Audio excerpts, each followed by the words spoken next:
This is a part 2 version for CTE Trumps CIT. Centered edge aiming, trumping, cut-induced throw. I'm going to start off with just a very simple shot here to the side, and it's a fairly straight in shot, and immediately right off the bat for any shot with CTE, I get an overcut alignment. There's your trump card right there, an overcut alignment. My use of center cue ball is probably quadrupled with the use of centered edge aiming because I'm into an overcut alignment.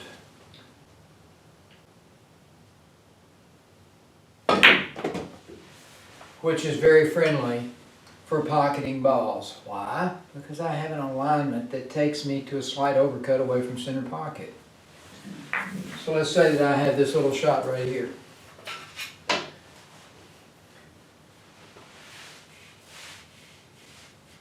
There's my overcut alignment.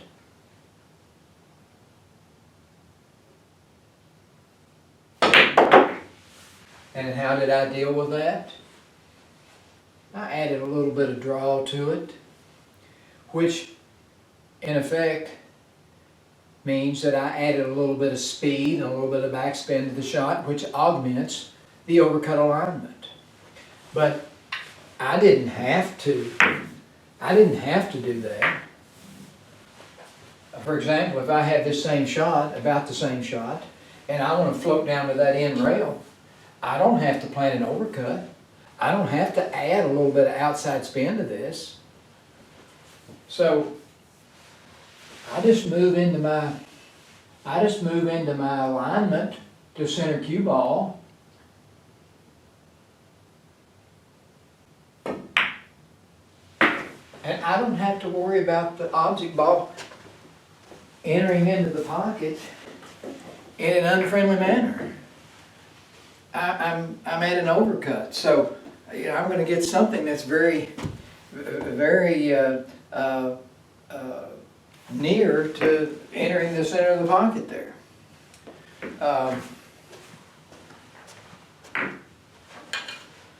The most desirable center pocket alignment that you can have would be an overcut. Centered edge aiming as a system naturally takes you to that alignment. You don't have to think about it. There's no effort in doing it. It just naturally occurs. So if I have this shot to win the game, I might stun it or just go into a little bit of draw. So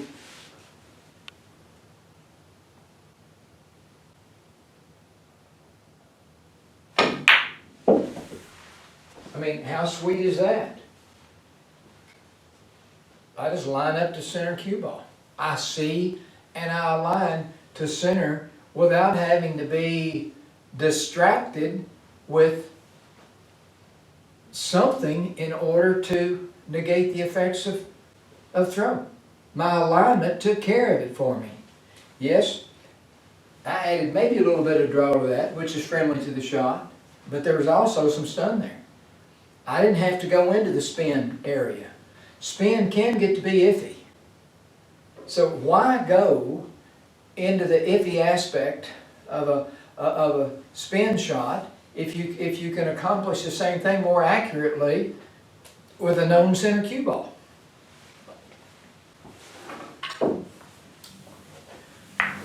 Let's say I have this shot right here to win the game.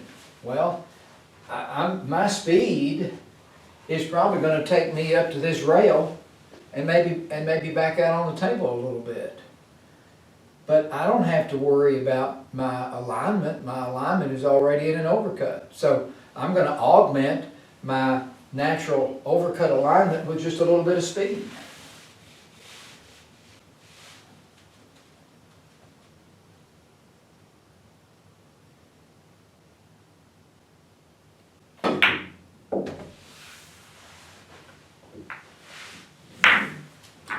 Now, if I have that same alignment, or roughly the same alignment, and I need to slow roll this ball for a positional reason, I don't have to plan an overcut.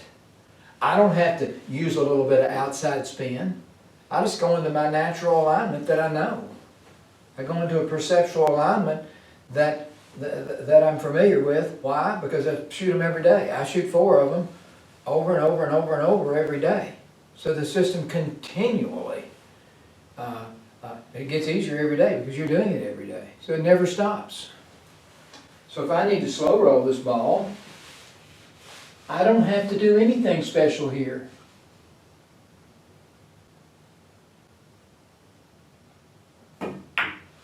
I don't have to worry about my alignment being such that it drags this ball into the rail because I'm shooting it softer. I'm in an overcut alignment. That's one of the major draws to CTE, is that it's a center cue ball alignment that naturally puts you in an overcut position to your pockets, your right angles.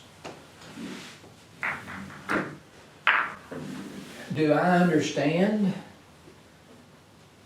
what's going on with cut-induced throw? Yes, I do. There's a lot of people that don't. There's a lot of people that I get for lessons that come through the door that are right brain type players from that perspective, that they want the left brain information plugged in. The more information that you can have visually and physically about the way you play the game, then the better off you are. It's good to know what you're doing. There's a ton of people that you'll see, a ton of good players that you'll see shoot this shot in this manner.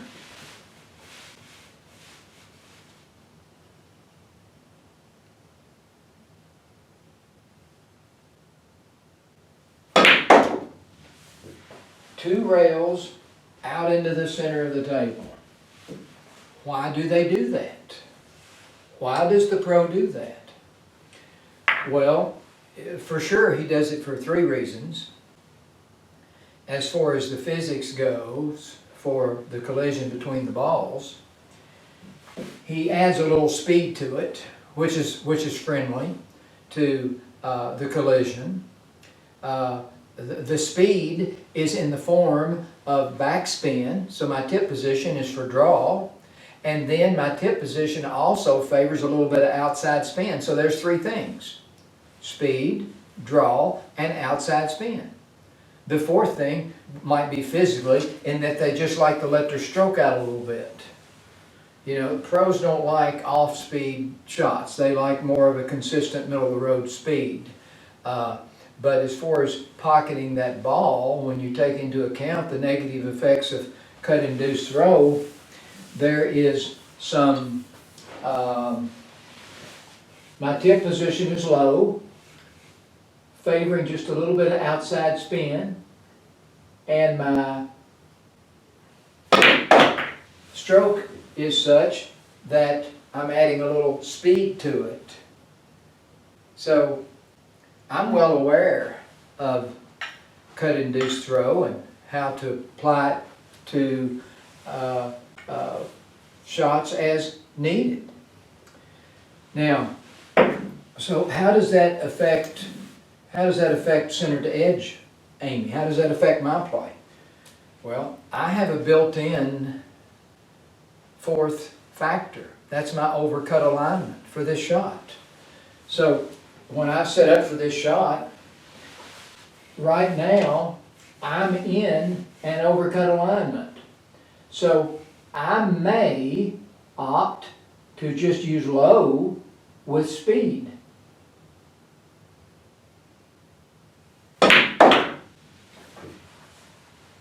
I certainly have that option. I don't have to go for that outside spin. So outside spin to one degree or another is iffy. In other words, it's got some subjectivity to it. Spin can get you in trouble. It's pretty safe on this shot. But if I have this shot to win the game, I'm in an overcut alignment. So rather than three variables here, I'm just going to go with the speed and draw.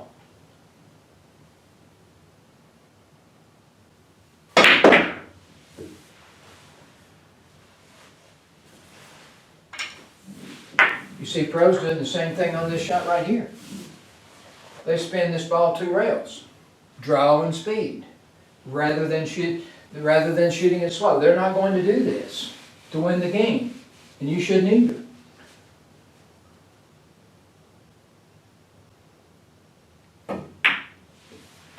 But if I have to, I can do it without having to make adjustments because I'm in an overcut alignment. I'm in familiar territory because that's what I do. I naturally align into an overcut. But if I have this shot in the game to win, this is a little different. So I have this shot in the game to win, I might just go low with speed.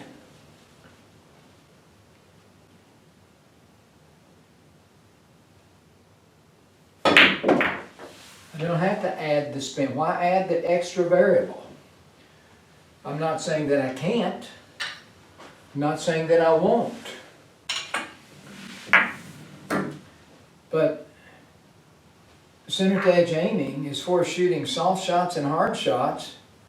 It's ridiculous to think that that somehow offers up an arguing point for the ineffectiveness of center to edge aiming as a system. It's ridiculous. I mean, it's nuts.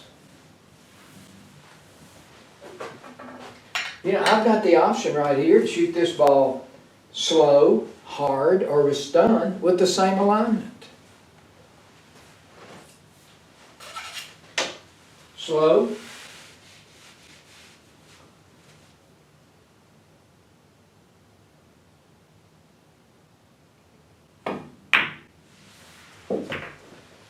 That ball didn't even hit the rail when it went in.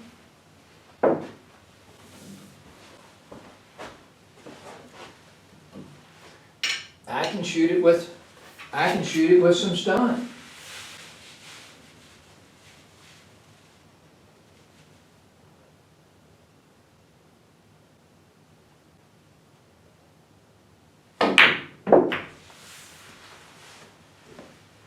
I'm only shooting at a half a pocket or so, maybe a little bit more than that.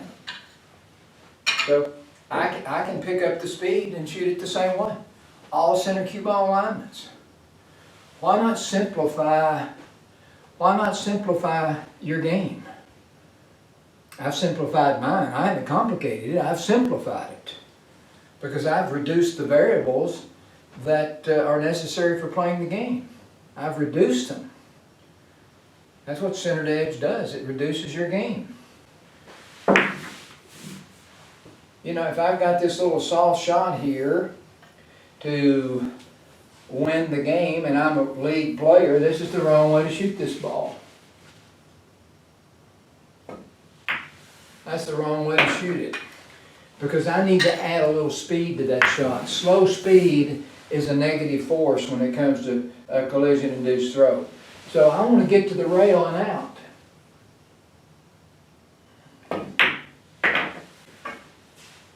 That's a little better. But that's not optimal. That's not optimal. What would be optimal would be just put a little draw on the ball. So there's my overcut alignment. It didn't have to be much. Just a little bit of draw. Draw is friendlier than the topspin, generally. Now, what if you have a shot like this in a game? The ball's near the rail and you don't want to jack up the draw of the ball. So you don't want to do this. You don't want to do this.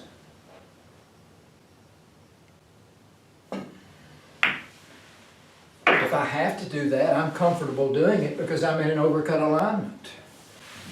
But what's the best way to shoot that shot when you're stuck over here on the rail? In order to increase your probability of making it. You want to get the cue ball to this rail and out a little bit. So what have you done? You've added speed to the shot. So when I shoot this shot, oops, when I shoot this shot, I'm just gonna add a little speed to it.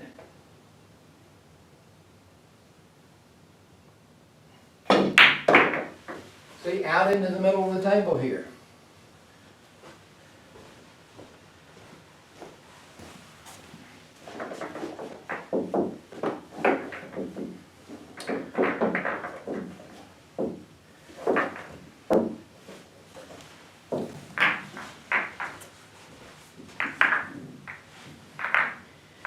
If you're a league player, or any player for example, and you've got this shot to win the game, this is not the way you should shoot it.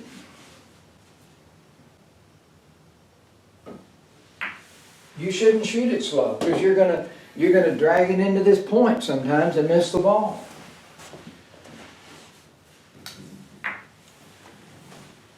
So what should you do? You should go off that end rail and back to center table. That's a good speed. Center ball.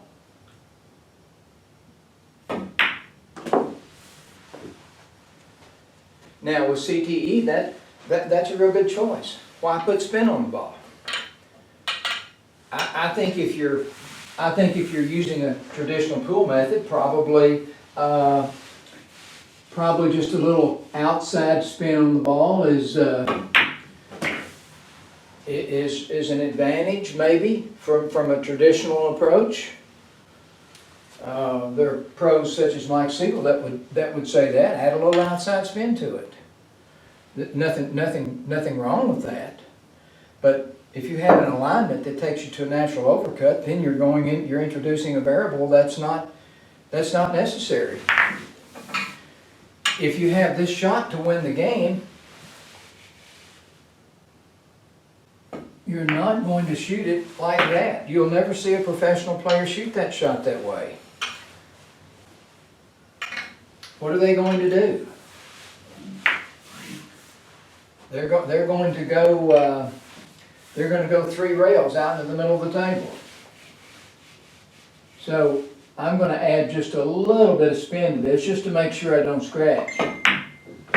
I don't want to get anywhere near this pocket right here, and I want to come back out to the middle of the table, which is 1 diamond in all the way around the perimeter.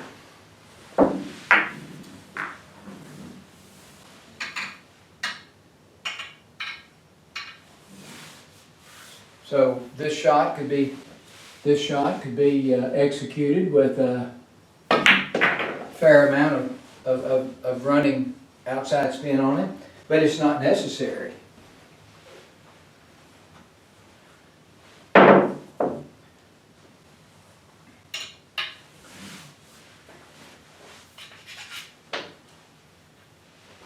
If I have this shot to win the game, I just line up to my alignment.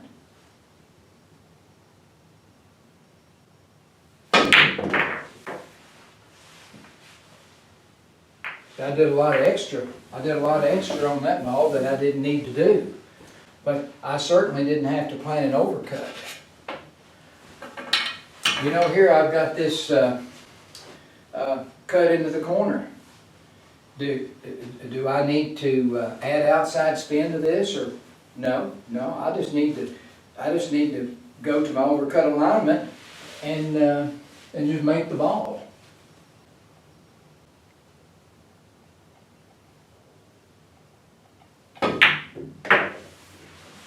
Add a little bit of speed to it. I'm farting with that pocket there. That's something you don't want to do.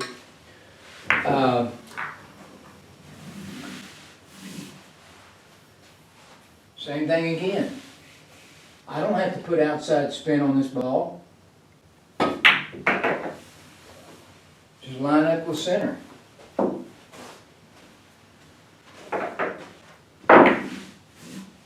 If I've got this ball right here and I need to stun it up table a little bit, then I don't have to make any adjustment in my alignment. CTE's already done it for me. It's taken me into an overcut. That's where the trump card is. I've never said that CTE that there's not other factors involved in CIT. There certainly there is.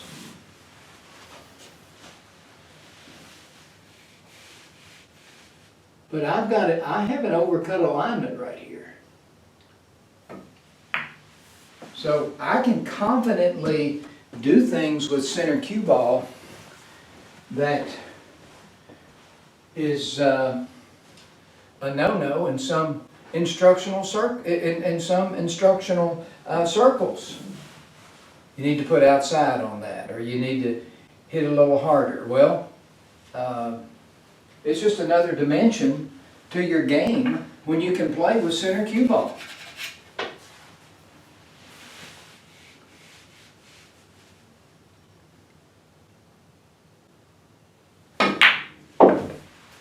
Center cue ball. The ball's going the hole.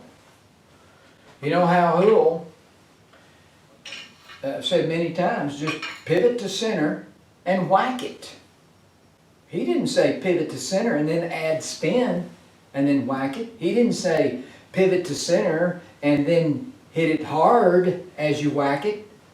He just said pivot to center. Why did he say that? Because he knew that center cue ball for CTE represents an overcut alignment. So you're in a desirable position for making the ball without having to introduce something extra to the shot, such as spin, which is what Hal would refer to as iffy. Now that's not to say that you can't do these things. You know, spin sometimes is necessary. But the idea that somehow CTE can be deemed to have a flaw because of throw, I mean, come on. What a joke. I mean, I'm making some kind of an adjustment to move that ball into that pocket because I'm hitting it a little thinner or a little thicker or something. I mean, I'm playing position off of that cue ball. I'm not playing position off of the pocket. Sometimes that happens naturally. But my position routes occur off of the object ball. I'm not back here thinking, okay, I need to hit the ball into this portion of the pocket to get, or this portion or this portion. That's not what I'm doing as a rule. Does that happen sometimes? Sure it does. My position play occurs off of the object ball. The pocket is we can use the word afterthought here. The pocket is an afterthought. For example, if I decide I want to hit this ball thick into this pocket,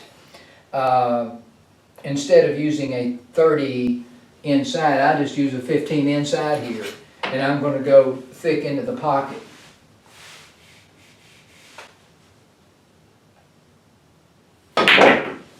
So I entered into that portion of the pocket by just changing my visual and the pivot direction. If the pocket's partially blocked, and that's a let's see, let's do it this way. And that's a 15 outside, then I've got a couple of ways to do that. I could use a 15 outside, 15 inside, but that's really not what I prefer to do. I know what a 15 outside perception looks like.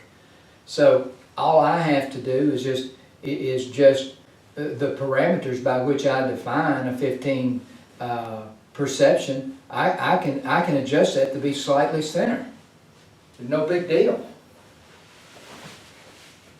So there's the 15. So I just made the slightest little adjustment for that, for the ball to be able to go into the pocket thinner in order to miss that ball. It's no big deal.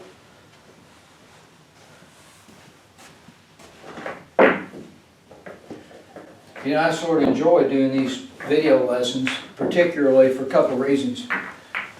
it gives me a break from my book, allows me to keep my teaching skills sharpened up just a little bit. I'll be doing some free clinics once my book is out, so it gets me in that mode of teaching and presenting a little bit. So I actually sort of enjoy this.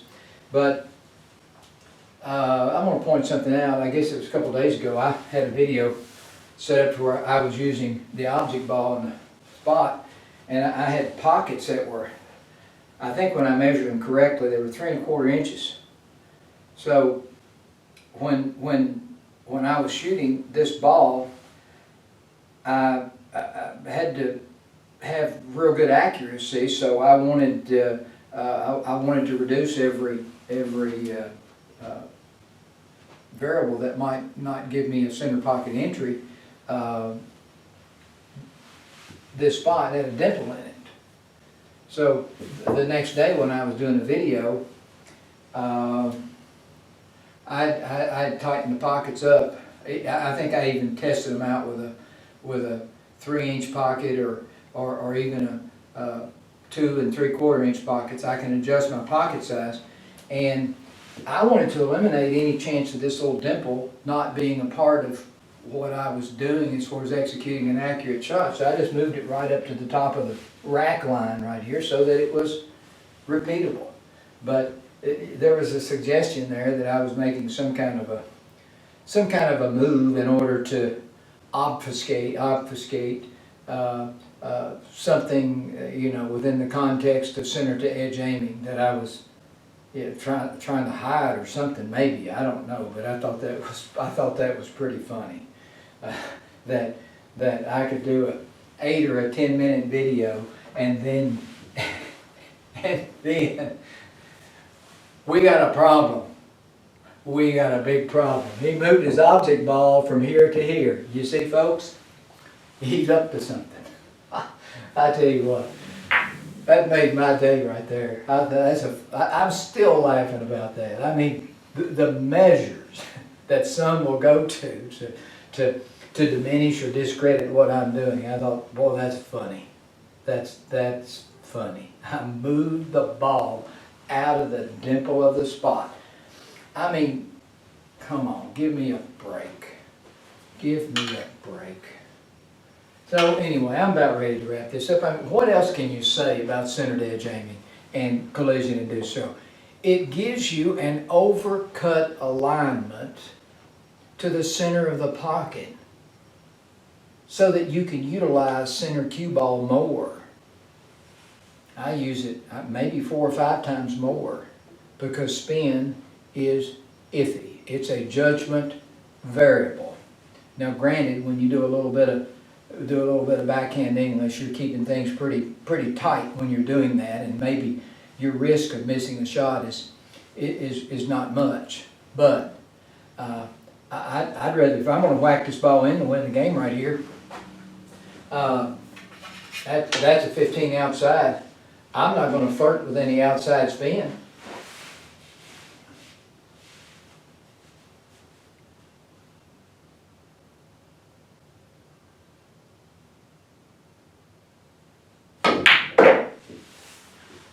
I'm just going to use a little speed and a little draw and come out 2 rails without having to add that extra variable there. I trumped it.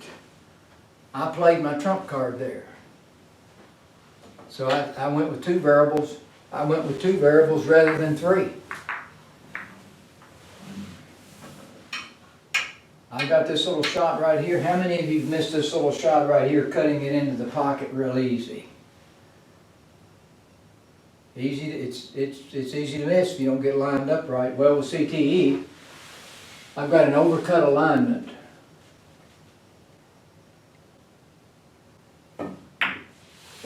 And I can shoot that ball softly without having to worry about its entry into the pocket. So there's the trump card that I played again. CTE trumps the negative effects of collision-induced throw by yielding an overcut alignment naturally, objectively, systematically to center pocket. So I don't know what else that I can say. It doesn't matter what I say, it will never be enough. I've already learned that. No matter what I say, it'll never be enough.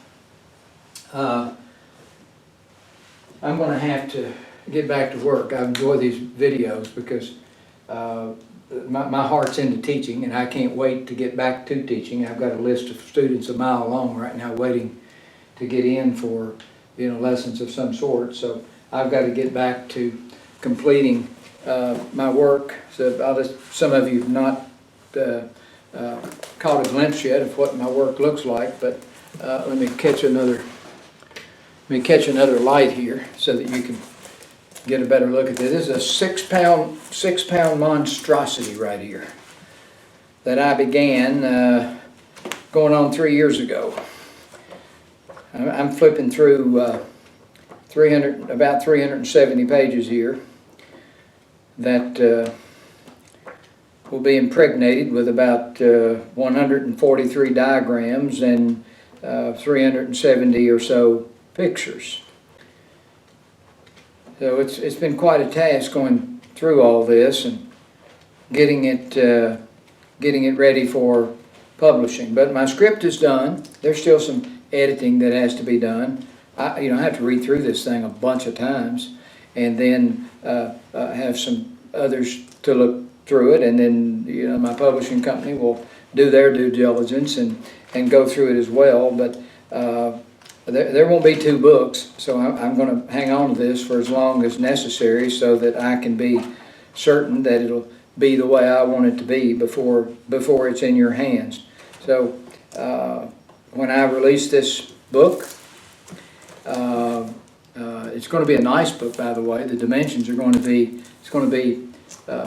12 by 10. It's going to be 10 this way, it's going to be 12 that way. So it's going to be quite a large book. Some of the pages will have 6 pictures on it, so you need a lot of space on there to be able to discern what the picture is trying to show. Pictures and diagrams are never going to measure up to what human vision can do, but it can do a good job. My job is to be able to have good descriptors as to what is going on, because visual intelligence doesn't have words for what it's doing and how it's functioning. That's my job, to be able to take the visual phenomena that occurs within the context of CTE and turn that into words so that you can get it. So in conjunction with the release of this book, there will be a truth series of free online videos that I will give to the world, so that you can take a look at some videos online, so that you can make an informed decision as to whether you want to purchase this material for during your journey. That's